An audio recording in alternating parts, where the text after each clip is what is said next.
കേരളത്തിലെ കാർഷികോത്സവമാണ് വിഷു. മലയാള മാസം മേടം 1-നാണ് വിഷു ആഘോഷിക്കുന്നത്.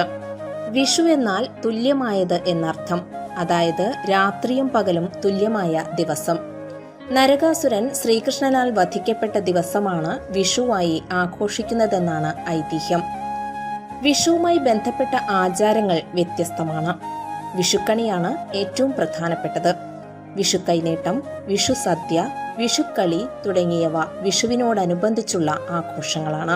കുടുംബത്തിലെ മുതിർന്ന സ്ത്രീകൾക്കാണ് വിഷുക്കണി ഒരുക്കുവാനും അത് കണി കാണിക്കുവാനുമുള്ള ചുമതല. തേച്ചൊരുക്കിയ ഓട്ടുരുളിയിൽ അരിയും നെല്ലും ഉപയോഗിച്ച് പാതി നിറച്ച് കൂടെ അലക്കിയ മുണ്ടും പൊന്നും വാൽക്കണ്ണാടിയും കണിവെള്ളരിയും കണിക്കൊന്നയും അടയ്ക്കയും വെറ്റിലയും കൺമഷി, ചാന്ത്, സിന്ദൂരം, നാരങ്ങ എന്നിവയും കിഴക്കോട്ട് തിരിയിട്ട് കത്തിച്ച നിലവിളക്കും നാളികേരപ്പാതിയും ശ്രീകൃഷ്ണന്റെ വിഗ്രഹവും വെച്ചാണ് വിഷുക്കണി ഒരുക്കുക.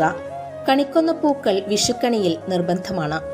ഐശ്വര്യസമ്പൂർണമായ, അതായത് പ്രകാശവും ധനവും ഫലങ്ങളും ധാന്യങ്ങളും എല്ലാം ചേർന്ന വിഷുക്കണി കണ്ടുണരുമ്പോൾ പുതിയൊരു ജീവിത ചംക്രമണത്തിലേക്കുള്ള വികാസമാണത്രേ സംഭവിക്കുക.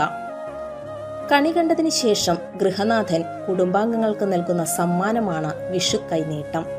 വർഷം മുഴുവൻ സമ്പൽ സമൃദ്ധി, ഐശ്വര്യം എന്നിവ ഉണ്ടാകട്ടെ എന്ന് അനുഗ്രഹിച്ചുകൊണ്ടാണ് കൈനീട്ടം നൽകുന്നത്. വിഷുഫലം പറയുന്ന രീതി പണ്ടുകാലത്ത് സാർവത്രികമായിരുന്നു. രാവിലെ പ്രാതലിന് ചിലയിടങ്ങളിൽ വിഷുക്കട്ട എന്ന വിഭവവും കാണാറുണ്ട്.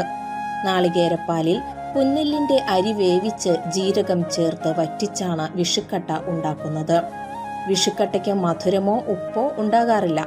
ശർക്കരപ്പാനിയോ മത്തനും പയറും കൊണ്ടുള്ള കറിയോ ഉപയോഗിച്ചായിരിക്കും ഇത് കഴിക്കുക. ഉച്ചയ്ക്ക് വിഭവസമൃദ്ധമായ സദ്യ.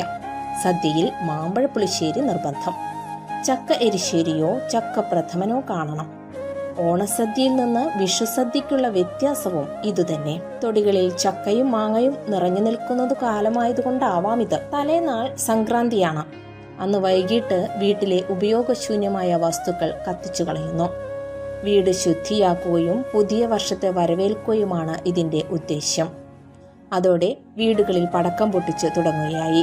ഓലപ്പടക്കം, മാലപ്പടക്കം, കമ്പിത്തിരി, പൂത്തിരി, മേശപ്പൂത്തിരി, മത്താപ്പ് തുടങ്ങിയ നിറപ്പകിട്ടാർന്ന വിഷുപ്പടക്കങ്ങൾ കത്തിക്കുന്നത് കേരളത്തിൽ പതിവാണ്. കോവിഡ് എന്ന മഹാമാരി നമ്മുടെ നാടിനെ വിഴുങ്ങിക്കൊണ്ടിരിക്കുകയും ആഘോഷങ്ങൾക്കെല്ലാം നിയന്ത്രണങ്ങൾ ഏർപ്പെടുത്തുകയും ചെയ്ത ഈ പ്രത്യേക സാഹചര്യത്തിൽ വീടിനുള്ളിൽ സുരക്ഷിതരായിരുന്നു കൊണ്ട് തന്നെ എല്ലാ കോവിഡ് മാനദണ്ഡങ്ങളും പാലിച്ചുകൊണ്ട് നമുക്കേവർക്കും വിഷുവിനെ വരവേൽക്കാം. നന്മയുടെയും ഐശ്വര്യത്തിൻ്റെയും സമ്പൽ സമൃദ്ധിയുടെയും നല്ല ഒരു വിഷു എല്ലാവർക്കും ആശംസിക്കുന്നു.